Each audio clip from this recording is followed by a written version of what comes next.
জন্য সবাই অন্তরের অন্তঃস্থল থেকে আকাশ পাতাল প্রকম্পিত করে চিৎকার দিয়ে বলি আলহামদুলিল্লাহ। মুহতারাম হাজিরিন, আমি আপনাদের সামনে একটি আয়াত তেলাওয়াত করেছি। আল্লাহ পাক রব্বুল আলামিন পবিত্র কোরআনুল কারীমের মধ্যে আমাদের নবীজিকে উদ্দেশ্য করে বলেন, আউযু বিল্লাহি মিনাশ শাইতানির রাজীম, বিসমিল্লাহির রহমানির রহিম। মা কানা মুহাম্মাদুন আবা আহাদিম মির রিজালিকুম ওয়ালাকির রাসূলুল্লাহ ওয়া খাতামান নাবিয়্যিন। কথা খুব মনোযোগ দিয়ে শুনবেন। কমিটিদের কাজ করবে, স্টেজের মেহমানরা স্টেজে আসবে যাবে, কিন্তু আপনাদের কাজ একটাই, বয়ান মনোযোগ দিয়ে আমলের নিয়তে শোনা।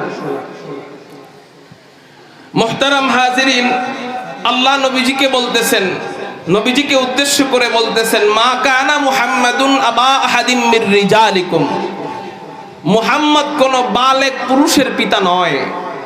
বলেন সাল্লাল্লাহু আলাইহি ওয়াসাল্লাম।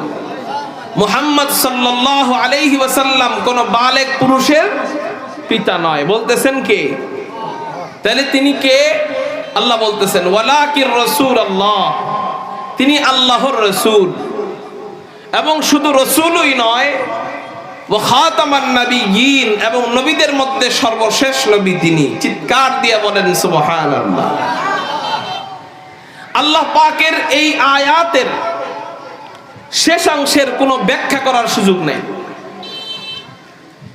ওয়ালাকির রাসূলুল্লাহ ওয়া খাতামান নাবিয়্যিন, এটার কোনো ব্যাখ্যা করার সুযোগ নেই যে আমার নবী কোন অর্থে রাসূল, আমার নবী কোন অর্থে শেষ নবী। এগুলা ব্যাখ্যা করতে গেলে কুফরি হয়ে যাবে। এখানে ব্যাখ্যা করার কোনো সুযোগ নাই। আল্লাহ বলছেন নবীদের মধ্যে শেষ নবী, বাস ব্যাখ্যা ছাড়াই মানতে হবে আমার নবী নবীদের মধ্যে সর্বশেষ নবী। এটা যদি কেউ বিশ্বাস না করে তাহলে সে বিনা নোটিশে কাফের হয়ে যাবে। আর তার ব্যাপারে যদি কারো সন্দেহ থাকে যে এই ব্যক্তিটা নবীজিকে শেষ নবী হিসাবে মানে না, তারপরে সে কি কাফের নাকি মুসলমান, এই সন্দেহ যে লালন করবে সেও কাফের হয়ে যাবে। তাহলে আমার নবী শেষ নবী, এই কথাকে অস্বীকার করার কোনো সুযোগ নেই। কিন্তু দুঃখজনক হলেও সত্য, আমাদের নবীজি সময় থেকে নিয়ে এই পর্যন্ত বহু কাযযাব, বহু দাজ্জাল আমার নবীর খতমে নবুয়াতকে নিয়ে প্রশ্নবিদ্ধ করেছে, আমার নবীর খতমে নবুয়াত সম্পর্কে কুমন্তব্য করেছে, কুরুচিপূর্ণ মন্তব্য করেছে এবং অস্বীকার করেছে। বিশ্বে বড় বড় দাজ্জাল এসেছে। হ্যাঁ, দাজ্জাল তিন প্রকার। এর মধ্যে একটা দাজ্জাল হলো যে নাকি নবীজিকে অস্বীকার করে, খতমে নবুয়াতকে অস্বীকার করে। এইরকম দাজ্জাল পৃথিবীতে অনেক এসেছে। তবে এদের মধ্যে সবচেয়ে বড় লিডার, বড় গডফাদার, বড় কুলাঙ্গার, ওর নাম হলো মির্জা গোলাম আহমদ কুলাঙ্গার কাদিয়ানি। ওর নাম কি? মির্জা গোলাম আহমদ কাদিয়ানি নয়, লাগাইতে হবে কুলাঙ্গার, কারণ চোরকে চোর বললে গুনাহ হবে না। মির্জা গোলাম আহমদ কুলাঙ্গার কাদিয়ানি। এই কাদিয়ানি সর্বপ্রথম দাবি করেছিল, ওর একটা কিতাব আছে, কিতাবের নাম রুহানি খাজায়েন। ঠিক আছে তো? এই রুহানি খাজায়েনের মধ্যে ওর সর্বপ্রথম দাবি, রাআইতুনি ফিল মানামি আইনাল্লাহ, আমি স্বপ্নে দেখলাম আমি নিজেই আল্লাহ। নাউজুবিল্লাহ বলে। কে বলে? কে? এই মির্জা গোলাম আহমদ কাদিয়ানি। রাআইতুনি ফিল মানামি আইনাল্লাহ, আমি স্বপ্নে দেখলাম আমি নিজেই আল্লাহ। ওয়া তায়াক্কানতু আন্নানি হুয়া, এবং আমি পরবর্তীতে নিজেকে খোদাই ভাবা শুরু করলাম। নাউজুবিল্লাহ বলেন। এই হলো ওর প্রথম দাবি। ওর দ্বিতীয় দাবি, যখন দেখে খোদা দাবি করে কোনো লাভ হইতেছে না, কারণ ওরে হিন্দুরাও বিশ্বাস করে না ও খোদা, কারণ খোদা যে হয় সে হবে সুদর্শন, আর ওর হলো এক চোখ কানা। ওর এক চোখ কি?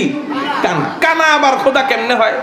যার নিজেরই এক চোখ কানা, সে আবার মানুষের শরীর ভালো করে দিব কেমনে, চোখ ভালো করবো কেমনে, মাথা ভালো করবো কেমনে, সুস্থতা দান করবে কেমনে? খোদার হাতে তো সব ক্ষমতা। অতএব ও খোদা হইতে পারে না। হিন্দুরাও বিশ্বাস করে না, মুশরিকরাও বিশ্বাস করে না যে ও খোদা। শেষে দেখে এটা নিয়ে ব্যবসা কইরা বেশি দূর আগাইতে পারতেছে না। শেষে সিদ্ধান্ত নিল, না, খোদা থেকে অন্য কিছু দাবি করতে হবে। ওর আরেকটা কিতাব আছে, কিতাবের নাম মালফুজাত। এই কিতাবের 5 নম্বর খণ্ডে ও আরেকটা দাবি করলো, কি? হামারে দাবি কে হাম নবী और রসুল। চিৎকার দিয়ে বলেন নাউজুবিল্লাহ। আমার দাবি এইটা যে আমি নবী এবং রসুল। চিৎকার দিয়ে বলেন নাউজুবিল্লাহ। কাদিয়ানির ব্যাপারে কথা বলতে গেলে লম্বা কথা, আলোচনার শেষ করারও সুযোগ নাই, শুরু করারও সুযোগ নাই, টাইম শর্ট। কিন্তু আমি কিছু এলোমেলো কথা বলে যাব ইনশাআল্লাহ। আশা করি যেহেতু খতমে নবুয়ত সম্মেলন, মাগরিবের পর থেকে বড় বড় ওয়াইজিনে কেরাম আছেন, ওনারা কেউ না কেউ বয়ান মনোযোগ দিয়ে শুনবেন, কারো না কারো থেকে আমার বয়ানের ফিনিশিং পেয়ে যাবেন ইনশাআল্লাহ।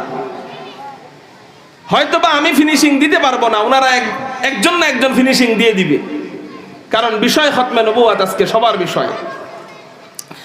মুহতারাম হাজিরিন, আমি যেটা আপনাদের সামনে বলতে চাচ্ছি সেটা হলো, এই মির্জা গোলাম আহমদ কাদিয়ানীকে তৈরি করলো কে? এই মির্জা গোলাম আহমদ কাদিয়ানীকে গঠন করলো কে?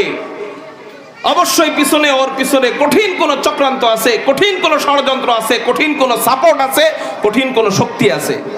আছে না নাই? আছে। সেটা যদি বলতে যাই তাহলে আমাদের বাংলাদেশেরও আগের ইতিহাসের দিকে যাইতে হয়। যখন বাংলাদেশের অস্তিত্ব ছিল না, এই বাংলাদেশ যখন ভারত উপমহাদেশ, ভারত, বাংলাদেশ, পাকিস্তান এক রাষ্ট্র যখন ছিল, তখন এটাকে বলা হইতো ভারতবর্ষ। কি বলা হইতো বলেন? ভারতবর্ষ।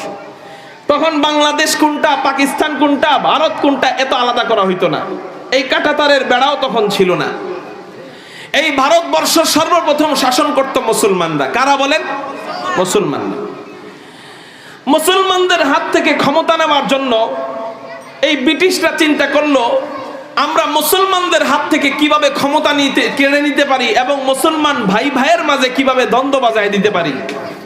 তা আমাদের মেন টার্গেট রাখতে হবে হলো, মুসলমান সবচেয়ে বেশি কোন জায়গায়, মুসলমান সবচেয়ে বেশি পাওয়া যায় কোন রাষ্ট্রে, ওই রাষ্ট্রকে আমাদের টার্গেট করতে হবে। ওই সময় যদিও মুসলমানদের প্রধান ঘাঁটি, এখনো ওই সময়ও প্রধান ঘাঁটি হলো মক্কা এবং মদিনা, কিন্তু ডাইরেক্ট প্রথমেই যদি মক্কা মদিনা টার্গেট করে তাহলে তো ওদের কৌশল মানুষ বুঝে ফেলবে, ওদেরকে শুরুতেই পঙ্গু বানায় ফেলবে।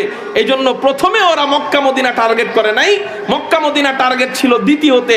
প্রথমে ওরা টার্গেট করলো মক্কা মদিনার পরেই সবচেয়ে বেশি ইসলামের ভূমিকা পালন হয় কোন রাষ্ট্রে, ইসলামের দাওয়াত হয় কোন রাষ্ট্রে, এবং সাহাবায়ে কেরামদের আনাগোনা, ব্যবসায়িক আনাগোনা, দাওয়াতি আনাগোনা, জিকিরের আনাগোনা, এরপর তাবলীগী আনাগোনা, ওয়াজের আনাগোনা কোন জায়গায় বেশি ছিল। খোঁজ নিয়ে দেখা যায় মক্কা মদিনার পরে এই ভারতবর্ষে অধিকাংশ সাহাবায়ে কেরাম এসেছিলেন দ্বীনের দাওয়াত দিতে, এবং ভারতবর্ষে অনেক মুসলমান এবং এখান থেকে দ্বীনের অনেক দাওয়াত সারা বিশ্বে ছড়িয়ে যাচ্ছে। এটা যখন ওরা দেখলো, ওদের কুনজর পড়লো ভারতের দিকে। কুনজর পড়লো কোন দিকে? ভারতের দিকে। তখনও ভারত কাদের হাতে বলেন? মোদিদের হাতে না মুসলমানদের হাতে? ওরা ভারতকে টার্গেট করে ভারতের ভিতরে ঢুকলো। কি বলে ঢুকলো? তোমাদের সাথে যুদ্ধ করব, এটা বলে তো ঢুকা যায় না। ঢুকলো, আমরা ব্যবসা করব। কি করব? আমরা বর্তমানে দেখেন না, ওই যে রাস্তা দিয়ে হাঁটবেন, যাইবেন আর দেখবেন কিছু সাইনবোর্ড দেখা যায়, কিছু ব্রাকের সাইনবোর্ড। আমরা বাচ্চাদেরকে ফ্রি সার্ভিস দিব, দিয়ে দিয়ে আস্তে আস্তে খ্রিস্টান বানায় ফেলবো। আছে না নাই? হ্যাঁ, সাবধান মুসলমান। তো ওরা ব্যবসার উদ্দেশ্যে ঢুকলো। উদ্দেশ্য ব্যবসা নয়, উদ্দেশ্য দুইটা। এক নাম্বার উদ্দেশ্য, এটা আমি জিজ্ঞাসা করব একটু পরে, এখন যেটা বলবো এটা মুখস্থ করেন। ব্রিটিশদের এক নাম্বার উদ্দেশ্য মুসলমানদের হাত থেকে ক্ষমতা নেওয়া, 2 নাম্বার উদ্দেশ্য মুসলমান ভাই ভাইয়ের মাঝে দ্বন্দ্ব বাজায় দেওয়া। মুখস্থ বলতে পারবেন এই কথাটা? 1 নাম্বার উদ্দেশ্য কি? মুসলমানদের হাত থেকে ক্ষমতা নেওয়া। 2 নাম্বার উদ্দেশ্য মুসলমান ভাই ভাইয়ের মাঝে কি বাজায় দেওয়া? দ্বন্দ্ব বাজায় দেওয়া। প্রথম উদ্দেশ্যকে ওরা সফল করার জন্য ওরা গভীরভাবে ষড়যন্ত্র করে মুসলমানদের হাত থেকে ক্ষমতা নিতে থাকলো। কেমনে?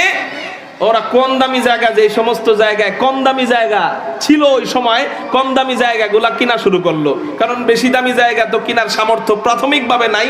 কম দামি বিশাল জায়গাগুলা, একর একর, হাজার হাজার একর, শত শত একর, লক্ষ একর জায়গাগুলা ওরা কিনা শুরু করলো। যখন ওরা মোটামুটি বুঝলো যে ভারতের অধিকাংশ জায়গার মালিক আমরাই হয়ে গেছি, এখন আমরা যদি একটা কিছু করতে চাই পারবো, বাস মাথা চাড়া দিয়ে উঠলো। ভারতবর্ষ মুসলমানদের বিরুদ্ধে যুদ্ধের ঘোষণা দিল। এক পর্যায়ে মুসলমানদের হাত থেকে এই ব্রিটিশরা ক্ষমতা নিয়ে গেল। ক্ষমতা নিয়ে যাওয়ার পরে ওদের ফাইজলামি শুরু, জুলুম অত্যাচার শুরু। মুসলমান যেখানেই পায় ওখানে পিটায়। বান্দর দেখছেন আপনারা? বান্দর, ভালো মানুষ হাইটা গেলে বান্দর যেমন খামাখা জ্বালায় মানুষকে, মুসলমান হাইটা গেলে খামাখা এই ব্রিটিশরা জ্বালাইতো। শেষ পর্যন্ত সহ্য করতে না পাইরা মুসলমানদের অবস্থা যখন খুব খারাপ, ওই সময় ভারতবর্ষে হিন্দুরা, খ্রিস্টানরা, ইহুদিরাও মুসলমানদেরকে সাপোর্ট করা শুরু করে দিল। কেন? ওরা দেখতেছিল যে মানবাধিকার লঙ্ঘন করতেছে এই ব্রিটিশরা, মুসলমানদেরকে টার্গেট করে করে ওরা পাকড়াও করতেছে, মুসলমান মা বোনদের ইজ্জতকে ওরা লুণ্ঠন করতেছে, মুসলমান বাচ্চাদেরকে ওরা টার্গেট করে পিটাচ্ছে। ওরাও প্রতিবাদ জানালো, হিন্দুরাও প্রতিবাদ জানালো, খ্রিস্টানরাও প্রতিবাদ জানালো, ইহুদিরাও প্রতিবাদ জানালো। আজকে যেমন ফিলিস্তিনে মুসলমানদেরকে মারে ইহুদিরা, অন্যান্য রাষ্ট্রের ইহুদিরাও দেখবেন আলহামদুলিল্লাহ কিছু কিছু রাষ্ট্রের ইহুদিরাও আমাদের পক্ষে প্রতিবাদ জানায়। আছে না নাই? আছে। হয়তো অন্য ধর্মের, কিন্তু মানবতা মরে যায় নাই ওই সমস্ত ইহুদিদের, তাদেরকে ধন্যবাদ জানাই। তাদের ভাইরা মারতেছে ফিলিস্তিনিদেরকে, তারপরে ওনারা আমেরিকায় দাঁড়ায় সাইনবোর্ড টানায় যে ফিলিস্তিনের মুক্তি, ফিলিস্তিনের স্বাধীনতা চাই। এইরকম ভারতবর্ষের হিন্দুরাও আমাদেরকে মায়া করা শুরু করলো, খ্রিস্টানরাও আমাদেরকে মায়া করা শুরু করলো, ইহুদিরাও আমাদেরকে মায়া করা শুরু করলো। কেন? হিন্দুরা, খ্রিস্টানরা, ইহুদিরা দীর্ঘদিন আমাদের সাথে বসবাস করার পরে বুঝতে পারছে যে মুসলমানরা কখনো খারাপ ধর্মের লোক হইতে পারে না, চোর গুন্ডা বাটপার হইতে পারে না। অতএব তাদেরকে যেইভাবে ওরা অপহরণ করতেছে, হত্যা করতেছে, খুন করতেছে, গুম করতেছে, এটা অবশ্যই অন্যায়। ও বিধর্মীরাও যখন প্রতিবাদ শুরু করলো, দলমত নির্বিশেষে সবাই যখন এক পক্ষে হয়ে গেল, ব্রিটিশদের এবার টনক নড়ে গেল। না রে, শুধু তো মুসলমানদেরকে মারতে আসছিলাম, এখন শুধু মুসলমানদের পিছনে লাইগা লাভ নাই, এখন দলমত নির্বিশেষে যারাই আমাদের বিরোধিতা করে তাদেরকেই আমরা ধরবো আর মারবো। শেষ পর্যন্ত যারা ওদের বিরোধিতা করে, ওদের বিরুদ্ধে কলম ধরে, ওই হাত ভেঙে ফেলে, যেই চোখ দিয়ে ওদের বিরুদ্ধে তাকায় ওই চোখ উপড়ে ফেলে, যেই জবান ওদের বিরুদ্ধে কথা বলে ওই জিভ টেনে ফেলে ছিঁড়ে ফেলা হয়, যেই পা ওদের বিরুদ্ধে আন্দোলন করে ওই পা ভেঙে ফেলা হয়। এমন কঠিন পরিস্থিতি চলতেছে। আল্লাহু আকবার। ওদের বিরুদ্ধে কথা বলবে এই দুঃসাহস যখন কেউ পায় না, পুরা ভারতকে ওরা গোলামির জিঞ্জিরে আবদ্ধ করে ফেললো, পরাধীনতা শৃঙ্খলে আবদ্ধ করে ফেললো। আল্লাহু আকবার, আল্লাহু আকবার। এমনই এক পরিস্থিতিতে পুরা ভারতের অবস্থা এমন চলতেছে, আপন মায়ের সামনে ছেলেকে উলঙ্গ কইরা পিটানো হইতো, আপন ছেলের সামনে মাকে উলঙ্গ কইরা ধর্ষণ করা হইতো, আপন বাবার সামনে মেয়েকে উলঙ্গ কইরা ধর্ষণ করা হইতো। ওদের বিরুদ্ধে কথা বলতে দেরি, এই সমস্ত অন্যায়গুলা করতে দেরি হইতো না। এই মুহূর্তে ওদের বিরুদ্ধে কেউ কথা বলবে, দুঃসাহস আর কেউ পায় না। ওদের বিরুদ্ধে যুদ্ধের ডাক দিবে, হিন্দুরা হাত গুটায় ফেললো, ইহুদিরা হাত গুটায় ফেললো, খ্রিস্টানরা হাত গুটায় ফেললো, কিছু কিছু মুসলমানরাও হাত গুটায় ফেললো।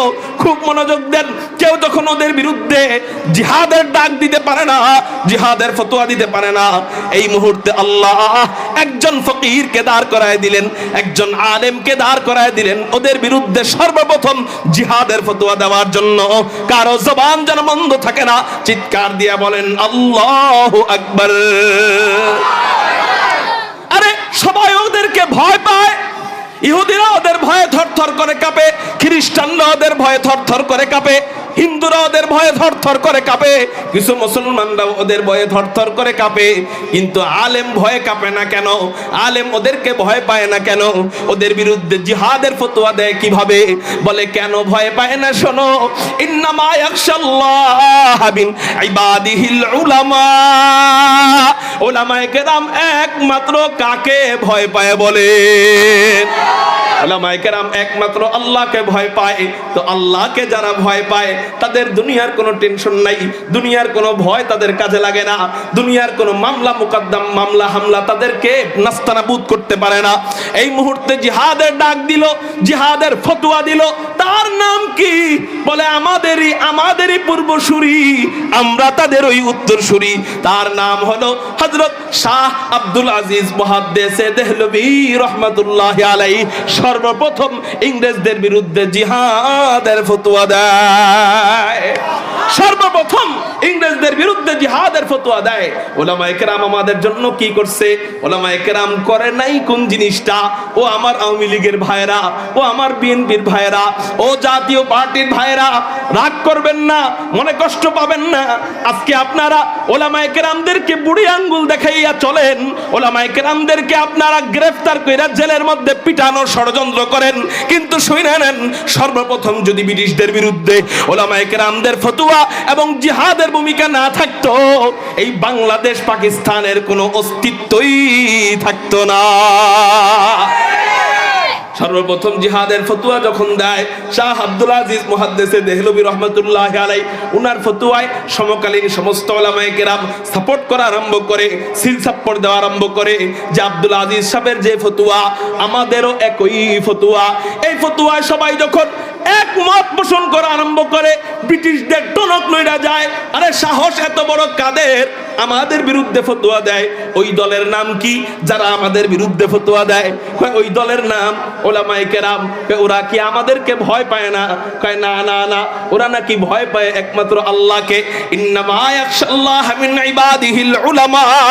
ওরা নাকি একমাত্র আল্লাহকে ভয় পায়, আপনাদেরকে ভয় পায় না। অতএব আপনাদের বিরুদ্ধে ওরা ফতোয়া দিছে। কয় তাহলে শোনো, যারা নাকি আমাদেরকে ভয় পায় না ওদেরকে আমরা একটু সাইজ করতে চাই। কয় কেমনে সাইজ করবেন? কয় যেখানে আলেম পাইবা ওখানে আলেমদেরকে ধইরা ধইরা গ্রেফতার করবা। নাউজুবিল্লাহ বলে। আলেম পায় গ্রেফতার করে, আলেম পায় গ্রেফতার করে। এক পর্যায়ে এমন হয় পুরা ভারতবর্ষের সমস্ত জেলখানা ফিল আপ হয়ে যায়। ও মিডিয়াম্যান ভাইরা, ভিডিও শুরু করে বসে যাবেন, কোনো নড়াচড়া করবেন না, আমার সমস্যা হয়, তাড়াতাড়ি বসে। মেরে মোহতারাম ভাই আমার দিকে খেয়াল করেন, কি হয়? এদিক দিয়া আলেমদেরকে গ্রেফতার করে আর জেলের মধ্যে ঢুকাইতে সারা ভারতবর্ষের সমস্ত জেলখানা যখন ফিল আপ হয়ে যায়, জেলখানায় জায়গা নাই। যেই রুমের মধ্যে মানুষ ধরে 10 জন, সেখানে রাখা হয় 30 জনকে। যেখানে রুমের মধ্যে জায়গা হয় 30 জনের, সেখানে রাখা হয় 50 জনকে। এমন গাদাগাদি কইরা রাখা হয়। কিন্তু শেষ পর্যন্ত দেখা যায় আলেমদেরকে রাখার মতো অবস্থা নাই, জায়গা নাই, রাখবে কোথায়? ব্রিটিশের প্রধানকে নোটিশ দেওয়া হয়, চিঠি দেওয়া হয় যে এত পরিমাণ আলেমকে আমরা গ্রেফতার করছি যে আলেমদেরকে ধইরা ধইরা জেলখানায় ঢুকাইতে এখন জেলখানার মধ্যে পর্যাপ্ত জায়গা নাই। আপনি আমাদের জন্য পর্যাপ্ত জায়গার ব্যবস্থা করে দেন, আমাদেরকে অর্থ দিয়ে সাহায্য করেন, আমরা আরো জেলখানা বানাবো, জেলখানার রুম বানাবো।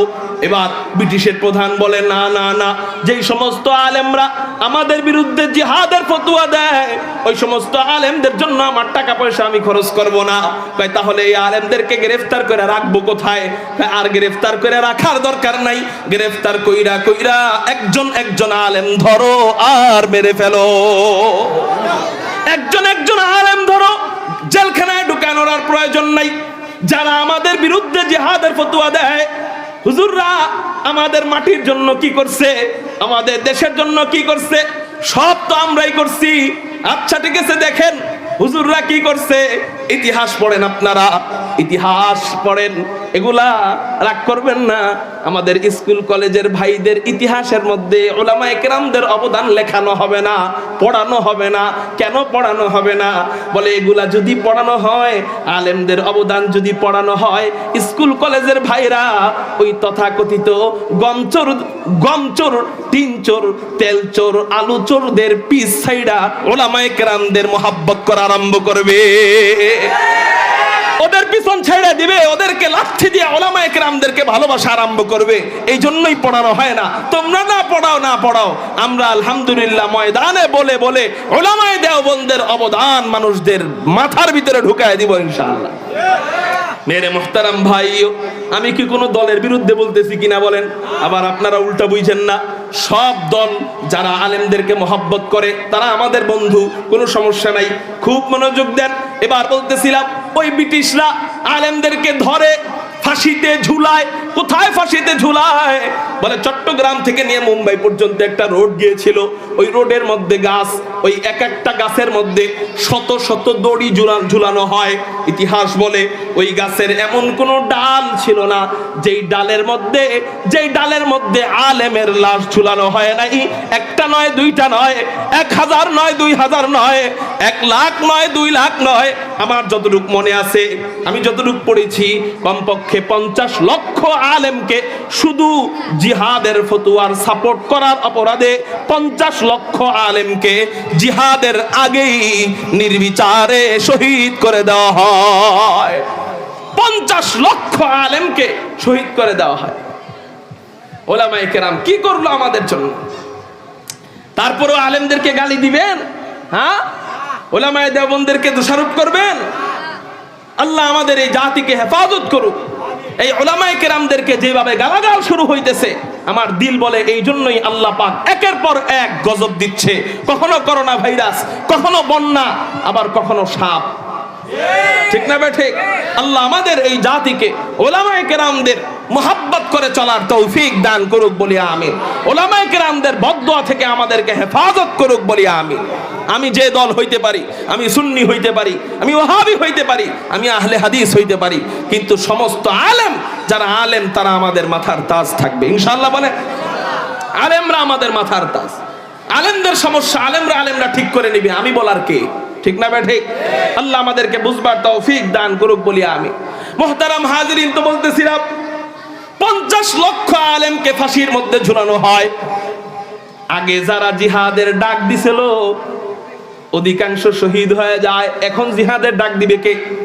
কারণ আগে যা সাহস ছিল এখন তো সাহস আরো শেষ। ঠিক না ঠিক? এই রাগ করবেন না, শাপলা চত্বরের আগে আপনাদের যেমন সাহস ছিল, এখন কিন্তু আপনাদের মধ্যে অনেকের সাহস এরকম নাই। ঠিক না ঠিক?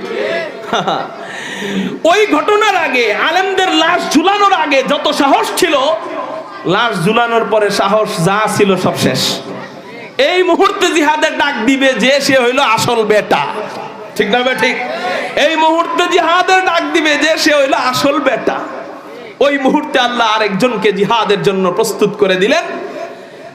ওই সময় এহেন পরিস্থিতিতে যখন বড় বড় আলেমরাও রুমের দরজা লাগাইয়া ব্রিটিশদের সাথে আতাত করা শুরু করে দিল, কম্বল গায়ে দিয়ে ঘুমানো শুরু করে দিল, নিজের জীবন বাঁচানোর জন্য আত্মগোপনে যাওয়া শুরু করে দিল, ওই মুহূর্তেও আল্লাহ ভারতবর্ষের মাটি, ইসলামী তাহজিব এবং তামাদ্দুনকে হেফাজত করবার জন্য আল্লাহ আরেকজনকে দাঁড় করায় দিলেন। কে? আমাদেরই পূর্বসূরি, তার নাম হলো হযরত হাজী ইমদাদুল্লাহ মুহাজিরে মক্কি রহমাতুল্লাহ আলাইহি। চিৎকার দিয়ে বলেন সুবহানাল্লাহ। হাজী ইমদাদুল্লাহ মুহাজিরে মক্কি রহমাতুল্লাহ আলাইহি বললেন, মুরিদদেরকে সামনে নিয়ে বললেন, খানকার পীর তিনি সামনে নিয়ে বললেন মুরিদদেরকে, এই আমি এই মুহূর্তে ব্রিটিশদের অবস্থা দেখা যা বুঝতেছি যে আমরা যদি ওদের বিরুদ্ধে জিহাদে না নামি, ভারতবর্ষের অবস্থা খারাপ হয়ে যাবে। ভারতের মাটি আর মুসলমানদের থাকবে না। শুধু মুসলমানদেরই না, সবার থেকে এই মাটিকে নিয়ে যাবে ওরা। শুধু তাই না, ইসলামী তাহজিব এবং তামাদ্দুনকে আর রক্ষা করা সম্ভব হবে না।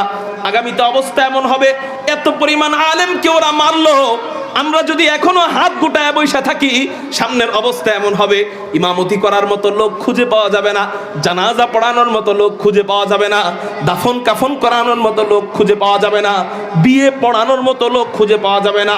জারজ সন্তান তৈরি হবে। কুকুরের যেমন জানাজা ছাড়া মৌত হয়, মানুষের ওমন জানাজা ছাড়া মৌত হবে। অতএব ইসলামকে হেফাজত করবার জন্য, উলামায়ে কেরামদের ইজ্জতকে হেফাজত করবার জন্য আমি হাজী ইমদাদুল্লাহ মুহাজিরে মক্কি জিহাদের ডাক দিচ্ছি। তোমরা কারা কারা আমার সাথে আছো?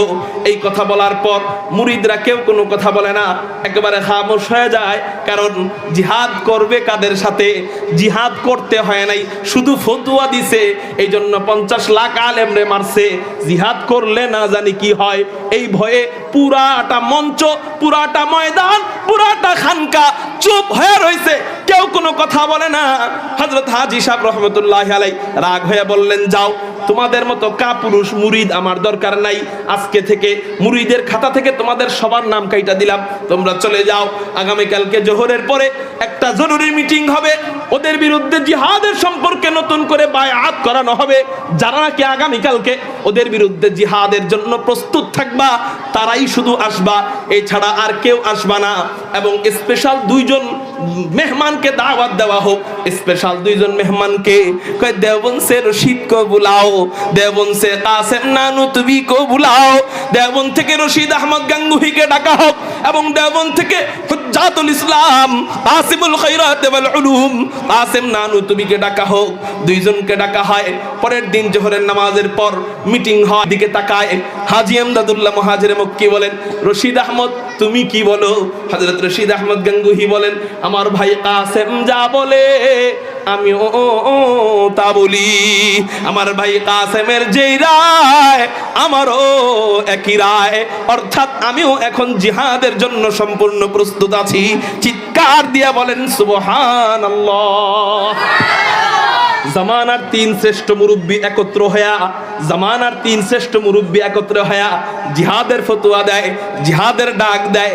আজকে মনে করতে পারো কেউ উজানি, কেউ চরমনাই, কেউ জমিয়ত, কেউ খেলাফত, আল্লাহু আকবার, হতে পারে আলাদা আলাদা, কিন্তু শুনে রাখো, শুনে রাখো, যখন আমরা খানা খাই আমাদের আঙ্গুল 5টা ছোট বড় আলাদা হইতে পারে, কিন্তু খানা খাওয়ার জন্য আমরা এই 5 আঙ্গুল একত্রে একসাথে ধইরা ভূমিকা পালন করি। শুইনা নাও, শুইনা নাও, হইতে পারি আমরা হেফাজত, হইতে পারি আমরা চরমরাই, হইতে পারি আমরা ওয়াহাবি, হইতে পারি আমরা সুন্নি, কিন্তু ইসলামের বিরুদ্ধে কেউ কথা বলবে, খতমে নবুয়তের বিরুদ্ধে কেউ কথা বলবে, সবাই এক প্ল্যাটফর্মে এসে খতমে নবুয়তের জন্য, ইসলামকে হেফাজত করবার জন্য, উলামায়ে কেরামদের সম্মানকে হেফাজত করবার জন্য রক্ত দিতে প্রস্তুত আছে ইনশাআল্লাহ, রক্ত দিতে প্রস্তুত আছে ইনশাআল্লাহ।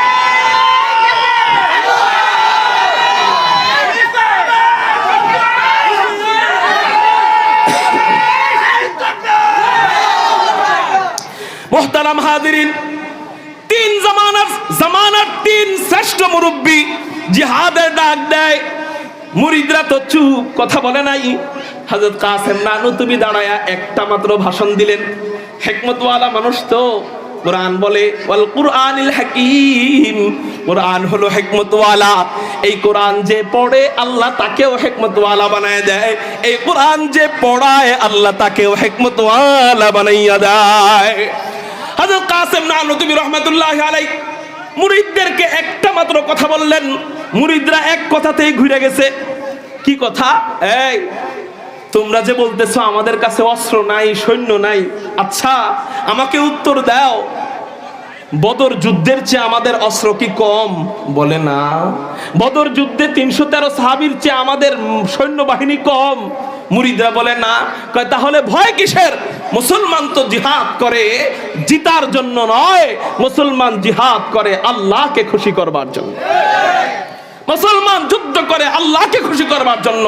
মুসলমান তো মারা গেলেও বিজয়ী, মুসলমান বেঁচে গেলেও বিজয়ী। তুহফাতুল মুমিনিল মাউত, মুসলমানের হাদিয়াই হলো মউত। অতএব মউতকে এত ভয় পেয়ে লাভ নাই, জিহাদের জন্য নাইমা যায়।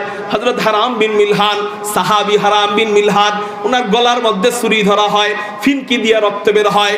ওই রক্ত যখন বের হয় শহীদ হওয়ার আগ মুহূর্তে নিজের রক্ত নিজে দেখলে সবাই ভয় পেয়ে যায়, কিন্তু হযরত হারাম বিন মিলহান ওনার রক্ত নিজের রক্ত দেখা বলে ফুস্তু ওয়া রাব্বিল কাবা, কাবার রবের কসম আমি দ্বীনের জন্য রক্ত দিয়া বিজয়ী হয়ে গেলাম। ওই কাফের মনে মনে কয় জীবনে কত মানুষরে মারলাম, কেউ মারা যাওয়ার সময় নিজেকে বিজয়ী বলে না, ও মারা যাওয়ার সময় নিজেকে বিজয়ী কেন বলে? জিজ্ঞাসা করতে হবে নবীজিকে, যা জিজ্ঞাসা করে ও মুহাম্মদ জীবনে কত মানুষকে মারলাম, কিন্তু কেউ মারা যাওয়ার সময় বিজয়ের শব্দ বলে না, মারা যাওয়ার সময় পরাজয়ের শব্দ উচ্চারণ করে, কিন্তু তোমার সাহাবী ওরে মারার সময় বারবার বলতেছিল ফুস্তু ওয়া রাব্বিল কাবা, ফুস্তু ওয়া রাব্বিল কাবা, কাবার রবের কসম আমি বিজয়ী হয়ে গেলাম। ওগো মুহাম্মদ, মারা গেলে আবার বিজয়ী কেমনে হয় আমাকে শিখাইয়া দাও। নবীজি বলে, ও মিয়া, তোমরা জয় পরাজয় নির্ণয় করো মরণ দিয়া, আমরা জয় পরাজয় মরণ দিয়া নির্ণয় করি না, আমরা জয় পরাজয় যুদ্ধ দিয়া নির্ণয় করি না, আমরা জয় পরাজয় নির্ণয় করি ঈমান দিয়া। আমরা ঈমান নিয়ে যখন কবরে যাই তখনই আমরা মনে করি আমরা সত্যিকারের বিজয় অর্জন করতে পেরেছি। অতএব মুসলমানদের সাথে ঈমান থাকলে পরাজিত বলে কোনো শব্দ মুসলমানদের সাথে নাই। তোমরা কেন ভয় পাও? এই কথা শুনে মুরিদরা গেছে উল্টায়া, এবার বলে হযরত আমাদের মাইন্ড চেঞ্জ হয়ে গেছে, এবার আমরা আপনাদের সাথে যুদ্ধ করব। যুদ্ধের তারতিব সাজানো হয়, ওই যুদ্ধের আমিরুল মুজাহিদিন হয় হযরত হাজী এমদাদুল্লাহ মুহাজিরে মক্কি রাহমাতুল্লাহি আলাইহি, ওই যুদ্ধের জাস্টিস বিচারক হয় ইমামে রব্বানি রশিদ আহমদ গাঙ্গুহি রাহমাতুল্লাহি আলাইহি, ওই যুদ্ধের সিপাহ সালার হয় আমাদের দারুল উলুম দেওবন্দ মাদ্রাসার প্রথম মুহতামিম হযরত হুজ্জাতুল ইসলাম কাসিমুল খায়রাত ওয়াল উলুম কাসিম নানুতুবি রাহমাতুল্লাহি আলাইহি। এবার 1857 সালে ব্রিটিশদের বিরুদ্ধে সর্বপ্রথম এক রক্তক্ষয়ী যুদ্ধ হয়। এই যুদ্ধের নাম হলো শামেলের যুদ্ধ। চিৎকার দিয়ে বলেন আল্লাহু আকবার। ব্রিটিশদের বিরুদ্ধে এই দেশকে হেফাজত করবার জন্য, এই মাটিকে হেফাজত করবার জন্য, ইসলামকে হেফাজত করবার জন্য সর্বপ্রথম জিহাদের ডাক দেয় শাহ আব্দুল আজিজ মুহাদ্দিস দেহলভী রাহমাতুল্লাহ। সর্বপ্রথম জিহাদের ফতোয়া দেয় শাহ আব্দুল আজিজ মুহাদ্দিস দেহলভী রাহমাতুল্লাহ আলাইহি। আর সর্বপ্রথম ডাক দেয় জিহাদের শাহ হাজী এমদাদুল্লাহ মুহাজিরে মক্কি রাহমাতুল্লাহ আলাইহি। আর সর্বপ্রথম যুদ্ধ হয় 1857 সালে। চিৎকার দিয়া বলেন আল্লাহু আকবার। এই যুদ্ধে অনেক বড় বড় আকাবিরিনে কেরাম শহীদ হয়। এর মধ্যে একজনের নাম হলো হযরত হাফেজ জামেন শহীদ রাহমাতুল্লাহি আলাইহি। সময় থাকলে আরো শোনাইতাম, কিন্তু এগুলা বলা আমার মেন উদ্দেশ্য না। এটা হলো আমার সামনের কথা বোঝানোর ভূমিকা। এই ভূমিকা না বললে সামনের কথা বুঝতেন না। এতক্ষণ পর্যন্ত এই কথা কেন বললাম এখন বুঝবেন। যুদ্ধ যখন হয় ব্রিটিশরা চিন্তা করে উলামায়ে কেরামদেরকে দমন করবার জন্য ইহুদিদেরকে দমন করে ফেলছি, হিন্দুদেরকে দমন করে ফেলছি, খ্রিস্টানদেরকে দমন করে ফেলছি, কিন্তু উলামায়ে কেরামদেরকে দমন করবার জন্য 50 লাখ আলেমকে মারলাম, দমন হইল না। উলামায়ে কেরামদেরকে দমন করবার জন্য শামেলের যুদ্ধে শরীক হইলাম, তাও দমন হইল না। আজকে দেখতে যদিও আলেম কম দেখা যাইতেছে, কিন্তু আমার দিল বলে, মানে ব্রিটিশরা বলতেছে, আমাদের দিল বলে আবার 2 দিন পরে ওরা মাথা চারা দিয়ে উঠবে, আবারও আমাদের বিরুদ্ধে যুদ্ধ করবে। এই জন্য আমরা আমাদের দ্বিতীয় কৌশল অবলম্বন করা শুরু করে দেই। কারণ আমাদের মনে হইতেছে উলামায়ে কেরাম যেইভাবে যুদ্ধের ডাক দেওয়া শুরু করছে, কয়েকদিন পরে আমরা আর থাকতে পারবো না। বাস্তবতা তো তাই। ব্রিটিশরা কি এখন থাকতে পারছে? আছে। ভারত, বাংলাদেশ, পাকিস্তানে আছে ব্রিটিশদের চালাবেলা? নাই, চলে গেছে সব। তো ওরা ঠিকই চিন্তা করছে যে আমরা মনে হয় থাকতে পারবো না, যদিও কোনো রকম আসি গায়ের জোরে, কিন্তু 2 দিন পরে আলেমদের হাতে আমাদের নাস্তানাবুদ হতে হবে। হ্যাঁ, আলহামদুলিল্লাহ, পরবর্তীতে শাইখুল হিন্দ মাহমুদুল হাসান দেওবন্দি রহমাতুল্লাহি আলাইহি, আওলাদে রাসূল কুতবে আলম হযরত হুসাইন আহমদ মাদানী রহমাতুল্লাহ আলাইহি, উনাদের হাতে ওদের নাস্তানাবুদ হতে হয়েছে।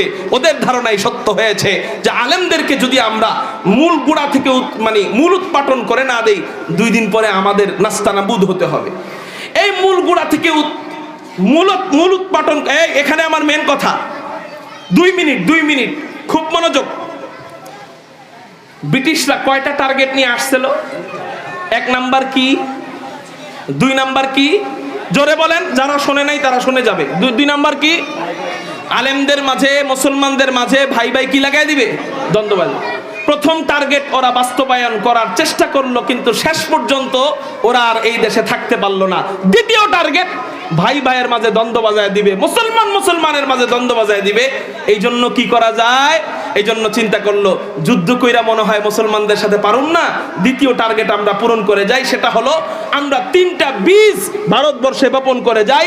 এই 3টা বীজ থেকে যখন গাছ হবে, এই গাছ থেকে যখন ফল ধরবে, এই ফল যারাই খাবে তাদের ঈমানগুলা ধ্বংস হয়ে যাবে।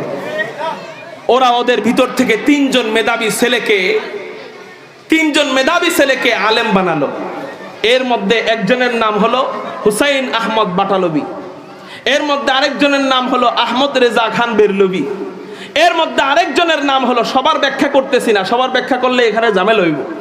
এর মধ্যে আরেকজনের নাম হলো, যেটা ব্রিটিশদের ভিতর থেকে মুসলমানের মাঝে ফিতনা লাগানোর জন্য আলেম তৈরি করলো, এর মধ্যে 3 নাম্বার জন সবচেয়ে বড় হারামখোর, ওর নাম হলো মির্জা গোলাম আহমদ কুলাঙ্গার কাদিয়ানি।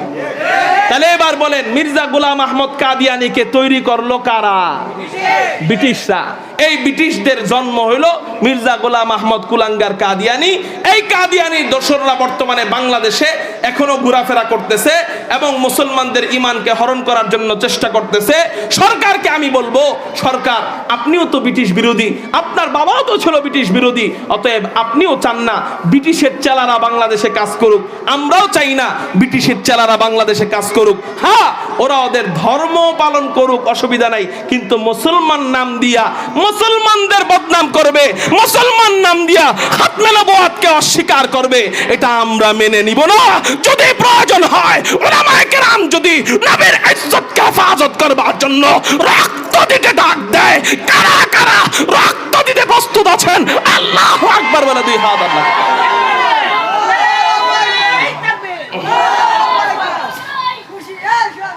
এই ব্রিটিশদের চালা থেকে এই দেশকে হেফাজত করুক বলি আমিন। আল্লাহ আমাদের এই জাতিকে হেফাজত করুক বলি আমিন। মুহতারাম হাজিরিন, আজকে আমার বয়ান এতটুকুই। শুধু কাদিয়ানি কিভাবে আসলো এতটুকু জানলাম।